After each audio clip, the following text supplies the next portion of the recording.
It's very special that we are having the Rosh Chodesh circle on Rosh Chodesh. And we'll go a little bit into it later. What is the significance of today specifically? Because there is something that happened today about 4,000 years ago, being that we are in the vortex of time. That time in Judaism is never linear. It's not something that we go from point A to point Z and we are done. In Judaism, rather, what they use the word in these days is quantum. We are in a vortex of time that is always spiraling upwards, and that at every holiday and every new moon we come into the same vortex that existed from beginning of time, and that it will be till the end of time. So the same energy is available to us that was available then. So before I start, I would like to ask a question. Because it is the month of miracles, and because of everything that Hanukkah stands for and the month of Kislev stands for, the questions of light and dark, the questions of soul and its mission, the question of purpose pops up specifically in this month. And so I'd like to delve into, if I may, into the question of darkness. And what really is darkness? Is darkness a creation, or is it our own creation? And what is it expected from us? What is it that we are to do with this darkness? What is our soul to do? What is our awareness to do? Or are we supposed to do anything with it, if anything? So the first question, is darkness our own creation, or is darkness something that was created from the beginning of creation? First it was darkness and then light. Both? Now, first it was darkness and then light came. Anybody else? You're speaking about ego or darkness? I'm not talking about ego. Just take darkness and light, whatever it's represented to you. Does darkness exist by the mere fact of existence? Yes. Darkness is lack of light. Darkness exists. Yes. No. Some people say yes, some people say no. No, yes. Okay, so is the absence when there's no light and there is darkness. was that a creation to begin with? Is darkness, okay, is darkness part of God's creation? Yes. Sorry, not yes. Because it was there, and then God created the light. God created, okay. It's lack of the light and lack of the knowledge. So the darkness was there and it was over. So God, by creating the light, just separated the darkness from the being. Let's all of us speak together, not at each other. I'm sorry, go ahead. Okay, but as what it says, the lack of the light is the darkness, as lack of the knowledge can be a darkness. And darkness was there from the beginning. And God created the light. And that's why we know Darkness was there from beginning. God created light and created darkness later on. That's what I learned. Okay, God created darkness and then created light. No, first it was.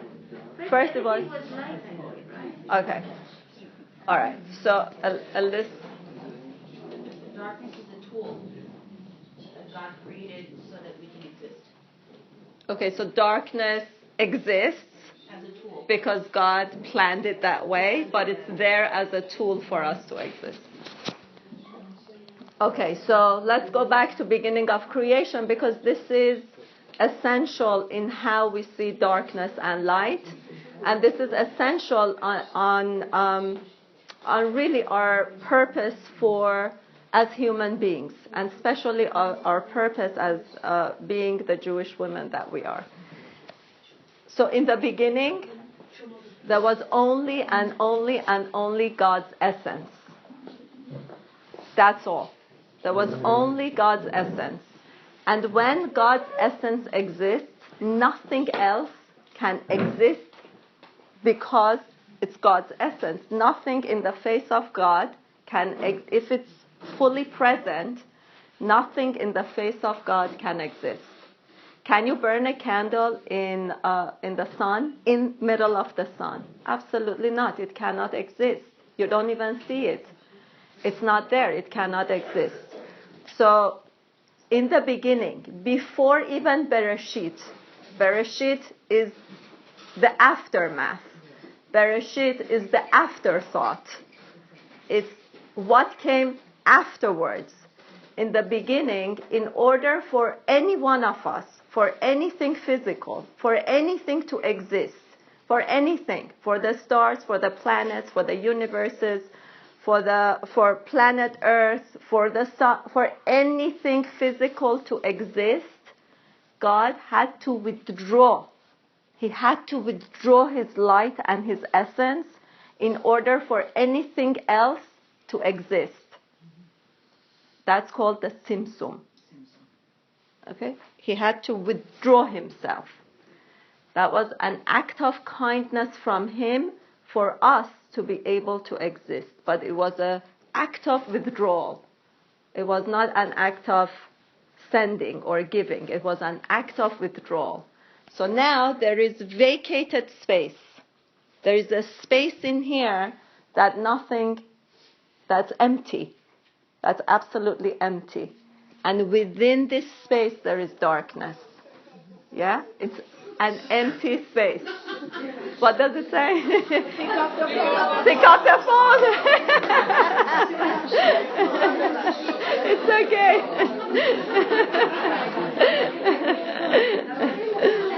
It's okay. It's okay. It's okay. That's the light in the vacated space. That's the light in the vacated space. That's okay. That's okay.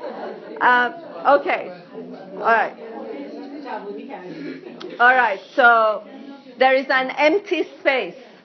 By the mere fact of creation, of God wanting to create this physical world, he had to hide his essence. He had to withdraw his essence. Therefore, darkness.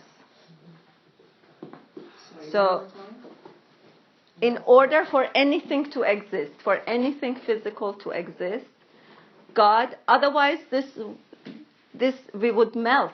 Anything would melt. It's not possible. So for anything to exist physically, God had to withdraw his essence.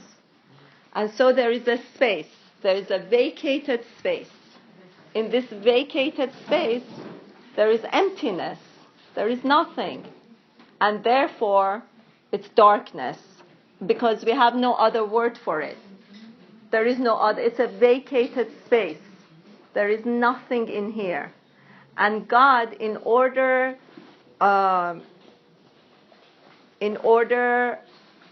for there not only be darkness, but also be a part of him within creation, he had to put within creation parts of himself. So each and every single one of us are carrying a part of himself, but it's hidden.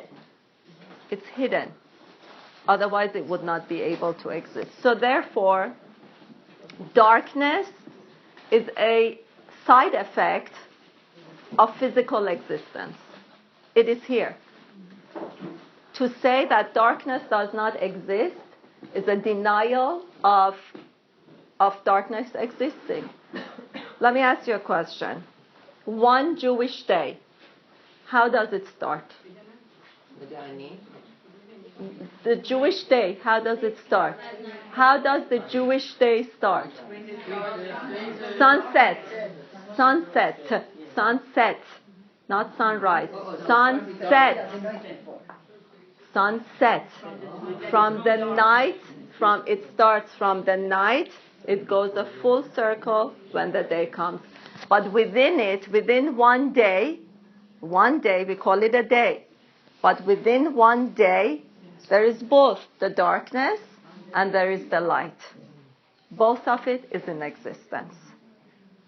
Is it to say that when there is darkness, the sun is not there? It's there, it's just another side of the planet. We're just not experiencing it. But one day is the darkness plus the light.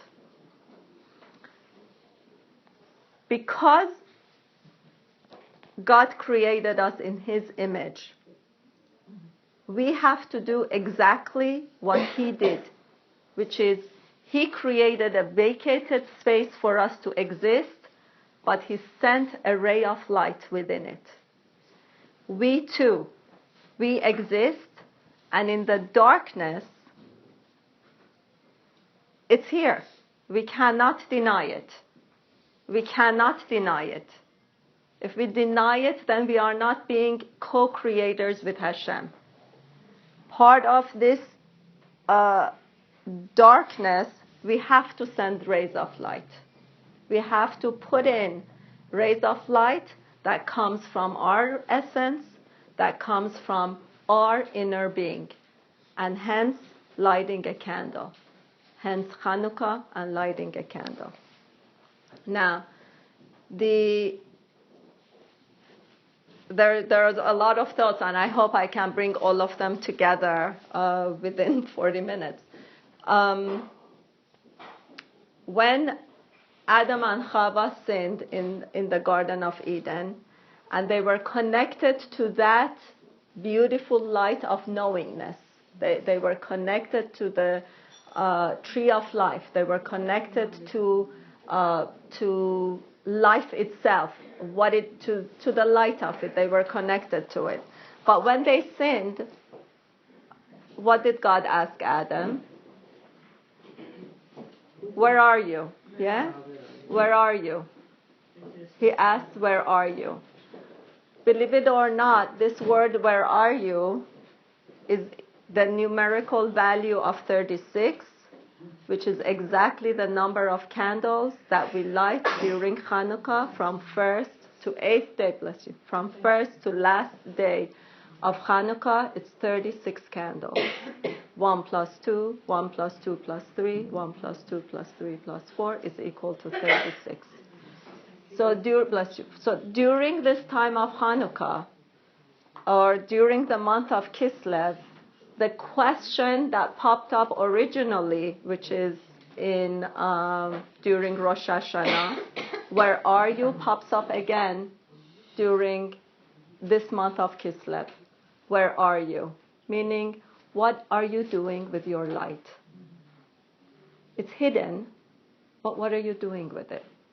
Are you lighting it? And not only are you lighting yourself, but are you lighting others?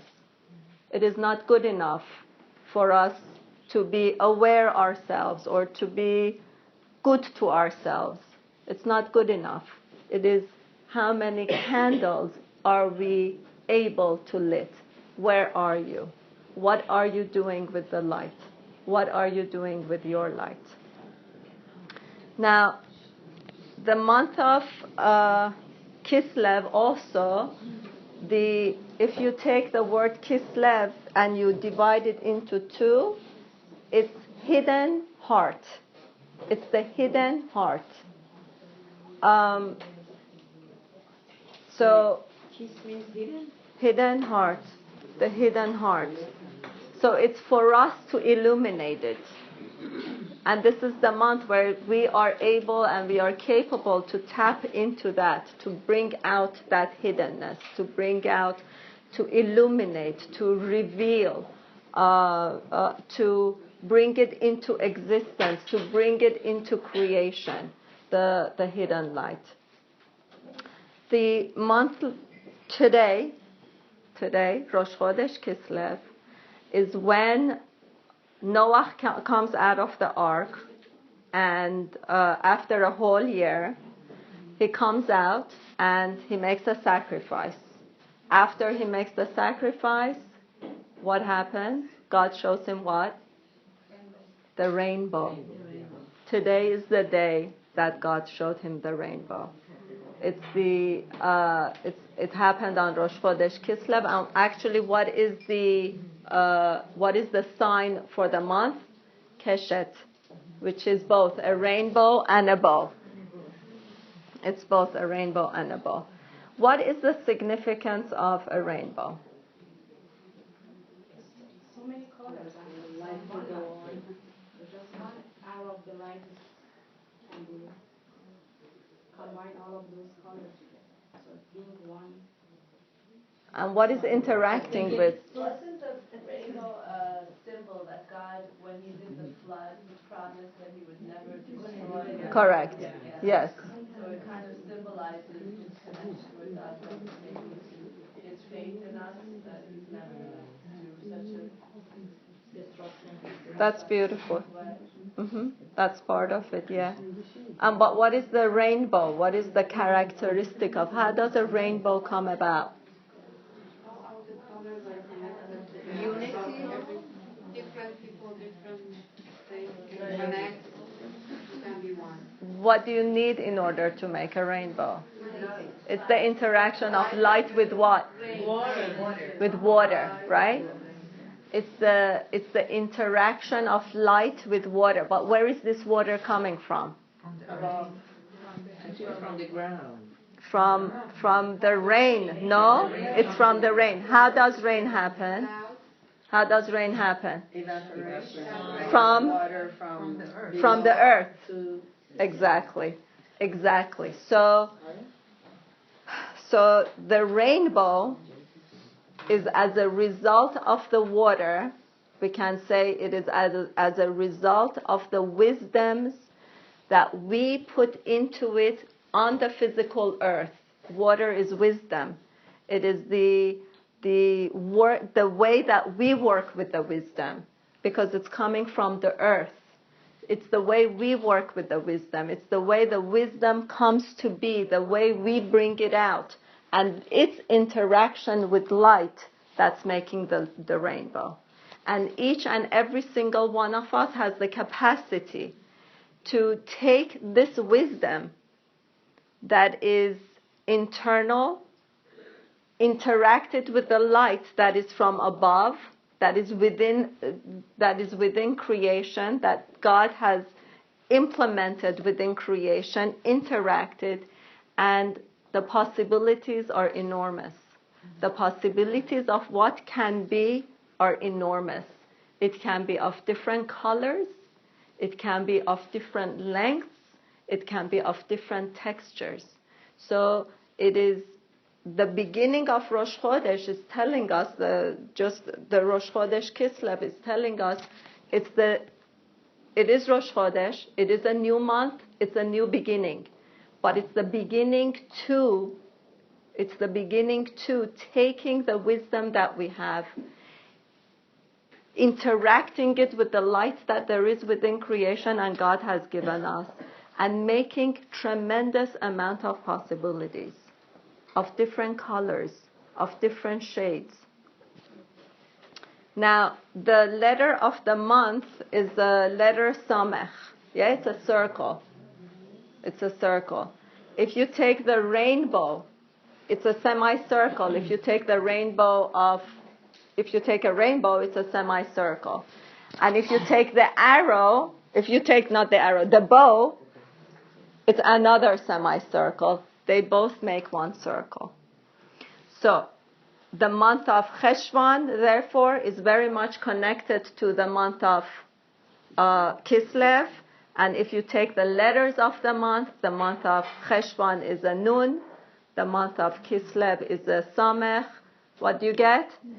Nes. Miracle. And in that, it's the workings of a miracle.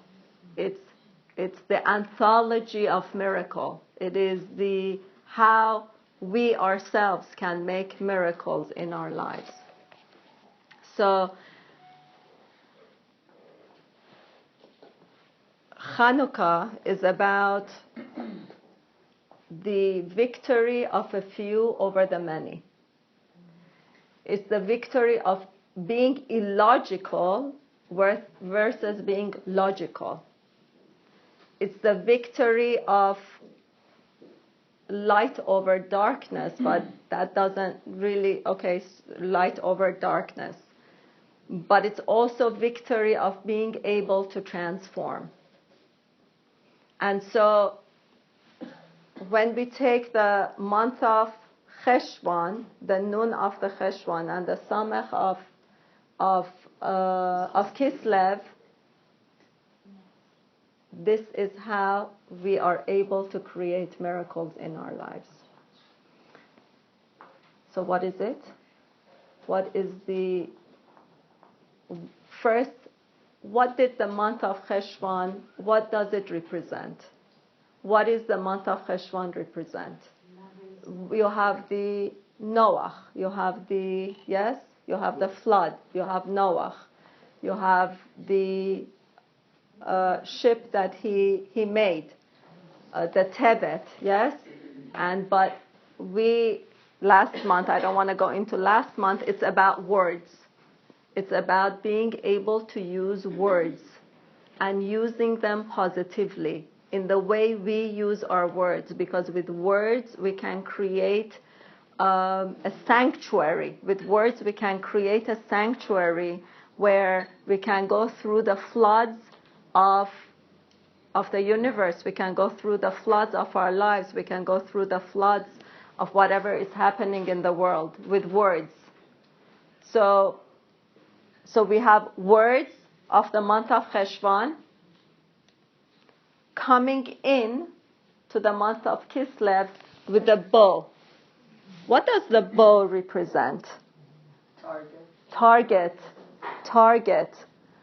So it's really about being focused. It's about being focused. It's about having strength. It's about intention. So it's about using words, enlightening words with focus and intention. That is the first step. We create our world with words. Anything, you ask me how I am, if I say good, I'll probably feel better than if I say bad. And I might be standing in the same place, but using two different words at the same time, I'll feel differently within myself. So with the words, with enlightening words, we can create a sanctuary, and with that sanctuary we can make the foundation. It is not the miracle, but it's the foundation for making miracles. The Hanukkah is on the 25th of month of Kislev. It is the 25th letter, or is the 25th letter from the beginning, from Bereshit. And we have 36 lights. The name or the word or has been used 36 times just in Parashat Bereshit. So within Bereshit, which is the beginning of creation, is all the answers for us to be the creation that we are supposed to be. Does that make sense? God created the world. God created the creation. But it is continuous. It didn't stop there. It is continuous. And it is for us to continue that creation. Does that make sense? Yes. And it is for us to continue the creation through the lights that we create or we bring about into this world. Does that make sense? Yes? Even if there is interruptions. That's okay. That's part of it. That's right. That's part of it. That's it.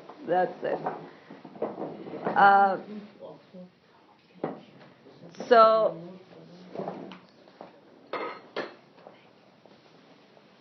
even if Okay, so I want to go into the miracle of Hanukkah. What was really the miracle of Hanukkah? What was the miracle? The candle was supposed to lit for a few, and then it went for days. Okay, the oil was supposed to burn for 1 day, but it burned for 8 days. Okay, so it's the enemy, the Antiochus enemy. By the way, right. By the way, the holiday of Hanukkah is the last of the holidays before the destruction of the temple. It is the last of holidays before we went into Galut. And it was the light that we needed. It was the light of the menorah, and it was the light of the Hanukkah that we needed in order to be carried throughout exile, which we are still in exile, for it to be carried out. I will go into the miracle a little bit, but I want to, the menorah that burnt in the temple was how many branches? 7 branches. The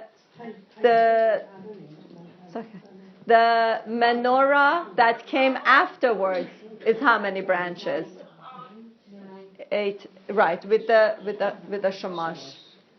Can you ask everyone to turn off? Yeah, if you can turn off your, or put it on silent, please. All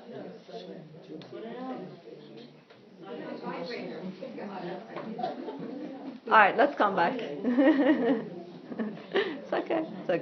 Let's come back. With the branches, there's 7 branches. Right. Go back to that. Yes. During the time of first and second temple, there were 7 branches on the menorah.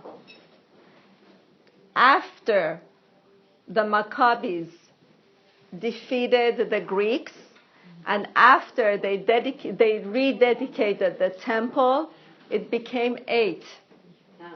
Why? Because it burned for 8 days. It burned for 8 days. And what does that represent? Hope. Miracles. More than that, it represents the 3. If I can have, I'm sorry. Please. It's the 7 branches are our fathers and mothers. There are 3 fathers, Abraham, Yitzchak, and Yaakov. And the other 4 are 4 mothers, Sarah, Rivka, Rachel, and Leah. What's the one extra? Us. Wow.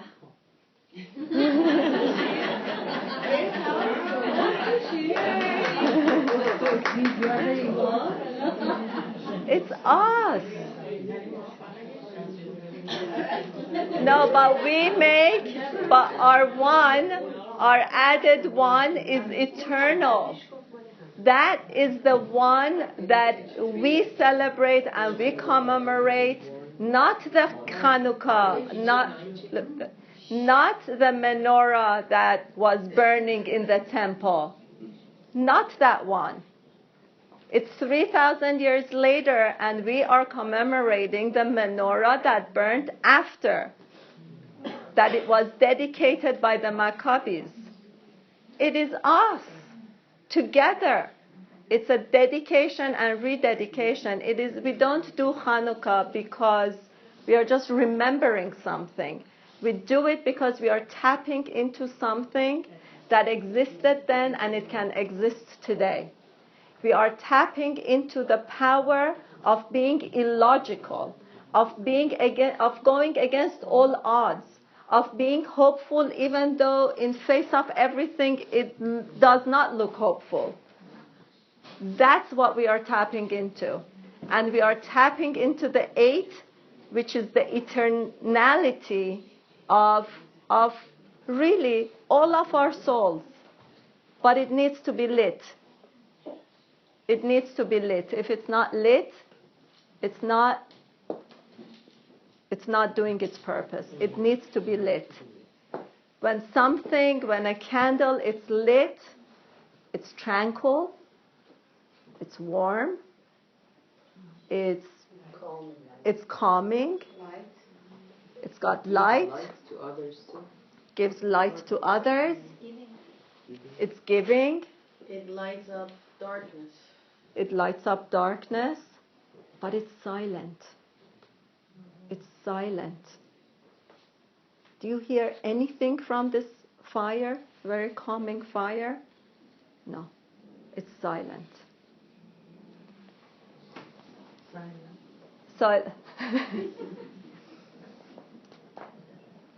So, the difference between and also the Hanukkah the menorah in the temple was inside. It was inside the temple. It was not a menorah that was lit outside of the temple. There were 3 sections to the temple. It was an outer section, the inner section, and then the inner section. This menorah was within the inner section. The 7 branches of menorah were in the inner section. After the dedication, it becomes the outer section. Why? Why such a change? They did so many changes. They brought something that was from inside to outside. They made an extra, because of the miracle that lasted for 8 days, but also there is so much more that goes to that. As you said at the beginning, the menorah was in the holiest place that nobody could go inside it. Now, because we are part of that, as you say, it's us. So now we can get that honor too. Right. And it was a collective energy of all. So therefore, everyone needed to see it, not just the elite or the priests or the rabbis. So they brought it to represent that we're all in it together. Proof of So- the miracle? So, all of it true.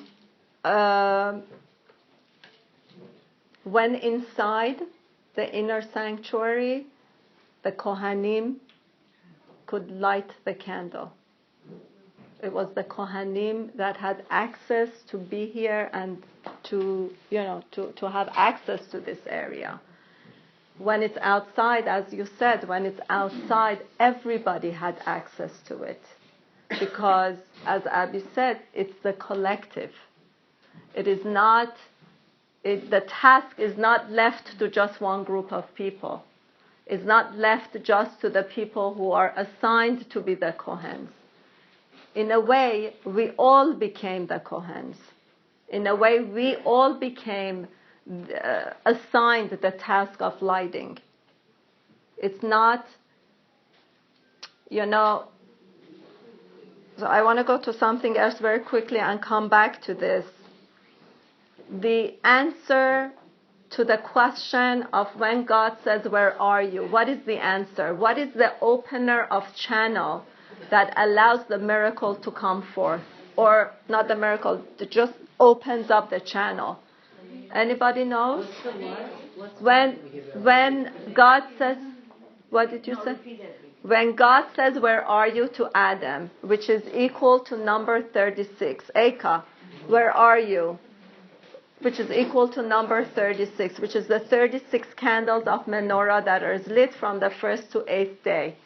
What is the answer? What is the answer that opens the channels? Hineni. Hineni. Hineni. What does it mean? What does it mean? I am here. I am here. I am present. I am here. I matter, but I am here. I am here to answer the call. Now, this was Abraham's answer to God. The first time that anybody says Hineni is Abraham to God. When God calls on him, he says Hineni. But also when he's taking Yitzchak, and he says, "Dad, where are you?" Or "Dad," what does he say? What does Abraham say? Hineni. Here I am. It is not just a call to God. It is not just a call to, "Oh God, I'm here, I'm present." It is a call to every distress, and every stress that exists, and we say, here I am. Because if we are here and we hear it, it means there is something that we can do about it. If it's within our vicinity, and if we are hearing about it, it means that we are not supposed to turn ways, but we are supposed to say, here I am, hineni, and take charge in whatever way that you can and that you are capable of. And there is no light that is small. There is no warmth that is too small. No warmth that is too small. Because that can lead to something else, which can lead to something else. So the opening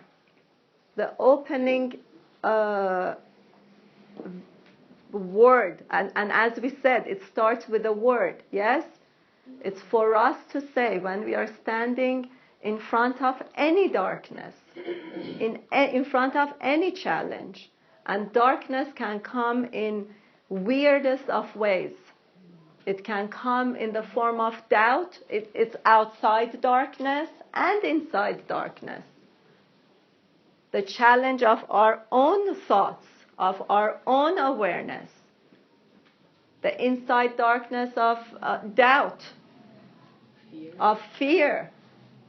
It's not to say it doesn't exist. Here is the doubt. But hineni, here I am, and I move forward and I take action. That is the... I believe that this is my belief, that first is your thoughts, then it's your words, and then it's your action. It always starts with your thought first, whether it's fear, anger, happiness, anything. Absolutely. And then you have to commit that I'm going to take care of it. Absolutely. So to take what you said, we have month of Tishrei, we have month of Cheshvan, we have month of Kislev. The three of them are connected together. We have the tribe of Ephraim month of Tishrei, which is where all the holidays are. The whole month is holidays. Then we have month of Cheshvan, which is Menashe, and we have this month, which is Benjamin. All of them are the sons from Rachel. Rachel, our mother, is, and by the way, Rachel passes away in month of Cheshvan, 11th of Cheshvan, which is also the birthday of Benjamin, which is 11th of Cheshvan also. But what do I want to say? What did I want to say? I lost my thoughts. Thank you. So Rachel is from the world of action. Our mother is from the world of action. And even though we might not think of thought as action, it is action. Because it is doing. It is something doing. So we have month of Tishrei, which is thought. We have month of Cheshvan, which is word. And we have month of Kislev, lighting. And lighting. And lighting. Action. And lighting. It is to take charge. It is to go forward despite the fact that it doesn't look as if though it's possible to move forward, despite the fact that it doesn't look possible to win, despite the fact of anything, it is to move forward and to take that charge and to take that light and to take that inner light. I'm a little confused. Tell me. Isn't this what we have to do year round? Yes. Isn't this what Yes. every month is about? Yes.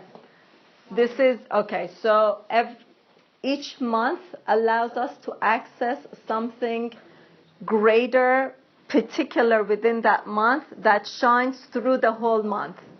The way that I can describe it is imagine you have pipes that are all connected together. There are 12 pipes that are connected together. But in 1 month, one of the pipes are turned on more than other months.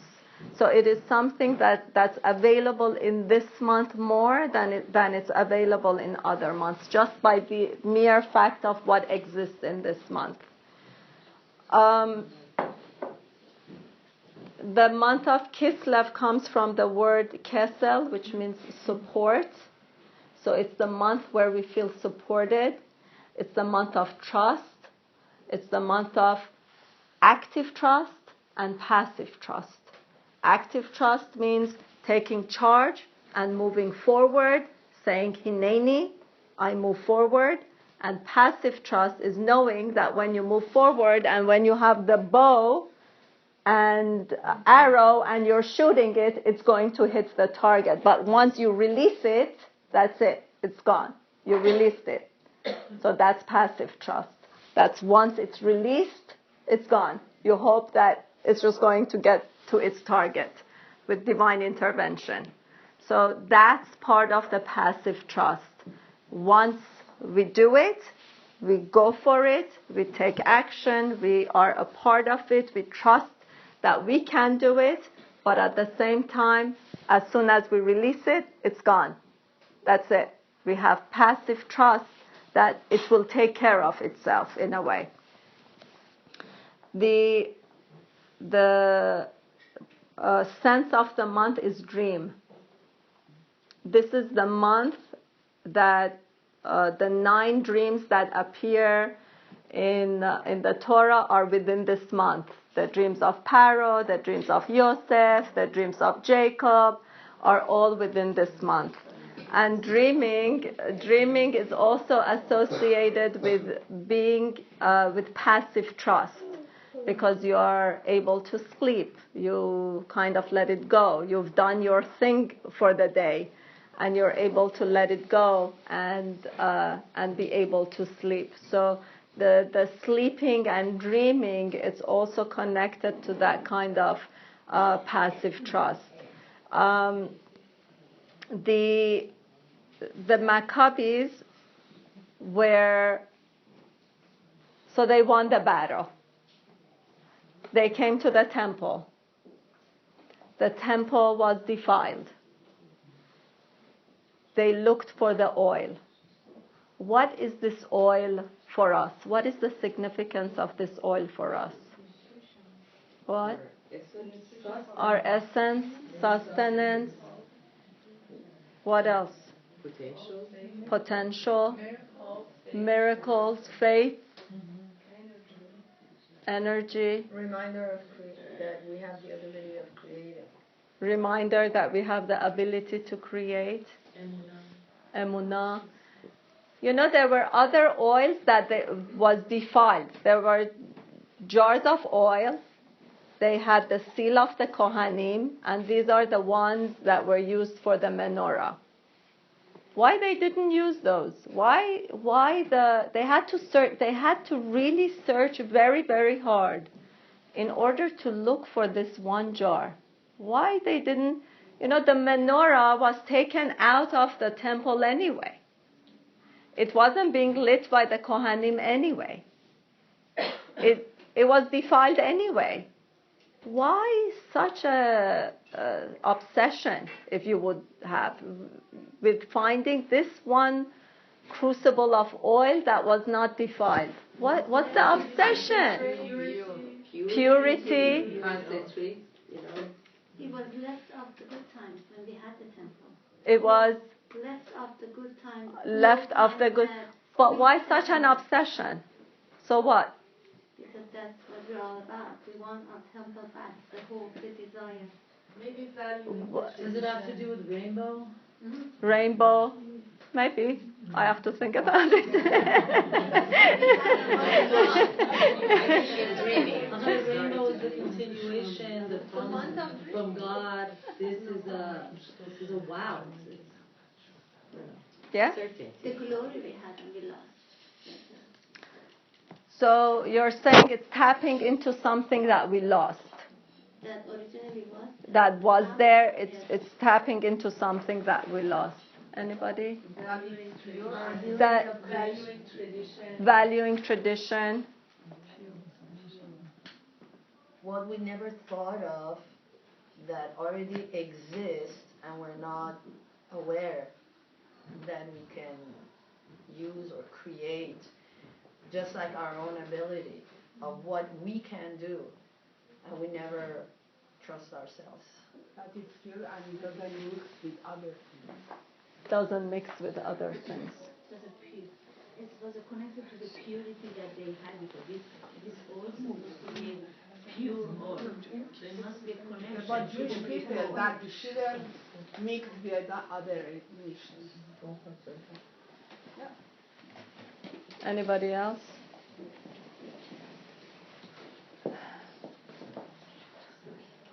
The oil,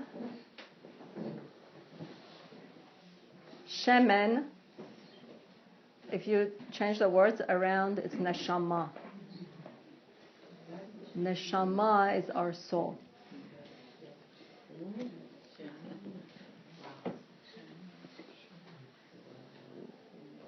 The oil.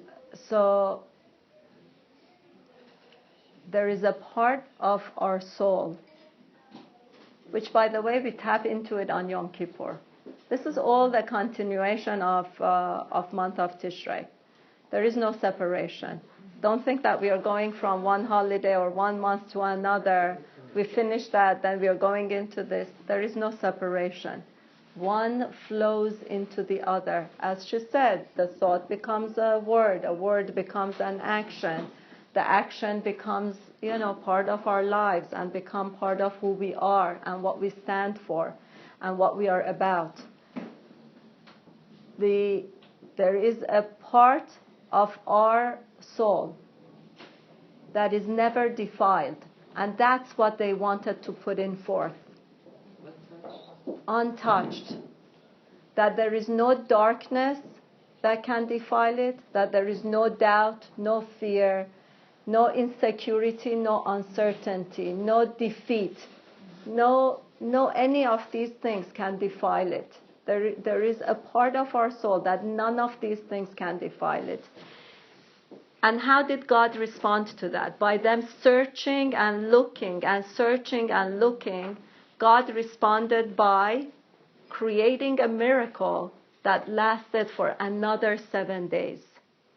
So the first miracle is the miracle that they found it, that they searched for it.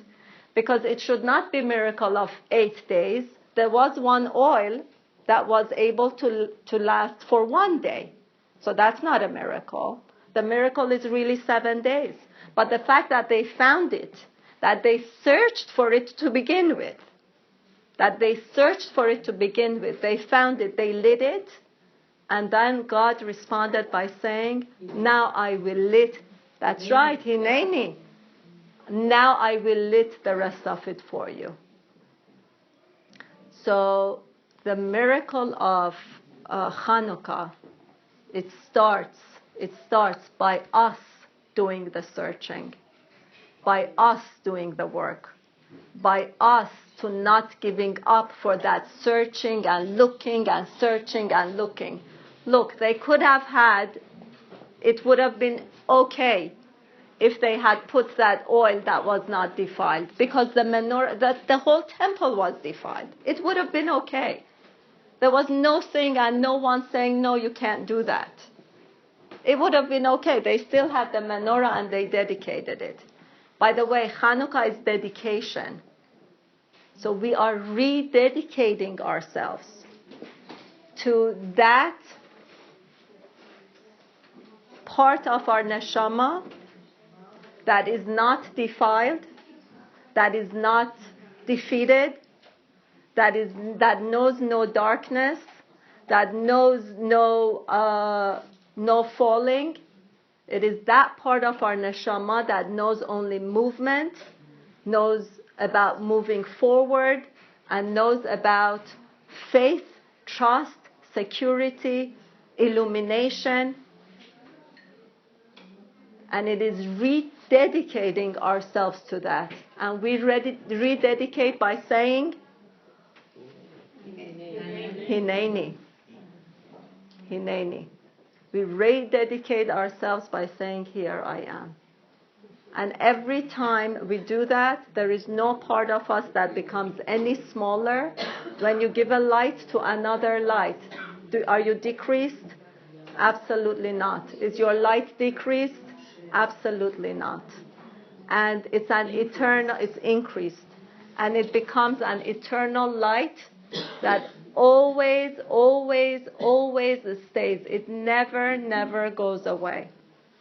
The kindness, the goodness, the lighting of somebody else's heart, the good things that you put into this world, anything good that you do, even if it's not seen, even if it's silent, even if nobody else knows about it, it stays right here within the universe, and it never, never, never goes away. It's eternal. And this is really the lesson of Hanukkah. This is what we can tap into. That even though it might be silent, even though there is no fanfare, even though there is no, it's very silent, it's tranquil. And yet, the power within it is the power of 8. It's eternal. And one last thing that I want to say is that on Hanukkah, when we go through the 8 days of Hanukkah, it's the only time we say Zot Hanukkah. This is Hanukkah. There is no other day. Until the 8th day that we are not finished lighting all 8 candles, we cannot say this is. And so until we are not done lighting and lighting and relighting and relighting, we can never say this is who I am or this is what I am, because we are not finished.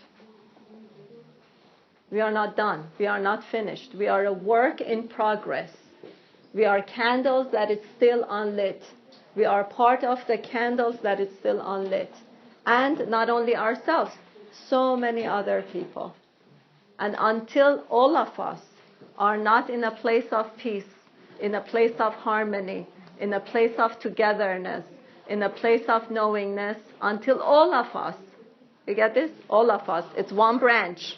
It's one branch of menorah becoming 8. Until all of us are not in this place, we can never say this is me or this, because we are not complete. We are not complete. And so it is a rededication of ourselves. It is a rededication of our neshama. It is a rededication to the creation of the world, to say Hineni. And when God sees that we search and we do, and despite all the odds we are moving forward, He too will burn the candles for us as well. May this month be a month of great lights. By the way, something else I want to say that I forgot. The light of Hanukkah, they say because it's number 36, and they say Adam, after he ate the apple and had to enter into the world of knowledge, or Gan Eden was taken out of him. It wasn't really thrown. Gan Eden was taken out of his awareness. It was after Shabbat, from the time that he did it until the time that Gan Eden came out of him, or that awareness came out of him, the awareness of that connection came out of him, was 36 hours. Wow. So Adam was within the Or Haganut, which is the hidden light, for 36 hours. The light of Hanukkah is revealing the hidden light. It is revealing the light that was from the beginning of time. God hid it, the Tzimtzum that God hid in order to create us. We are in effect bringing, every time we light a candle, we are revealing that Or Haganut. We are revealing that hidden light. Wow. So, what is it? It means the light of your soul, the light from beginning of time, before it was even hidden. Before it was even hidden, and before it went into a contraction. And imagine that light being part of our very essence and part of ourselves, and we are able to reveal it at this time. Thank you so much. Love you. Thank you.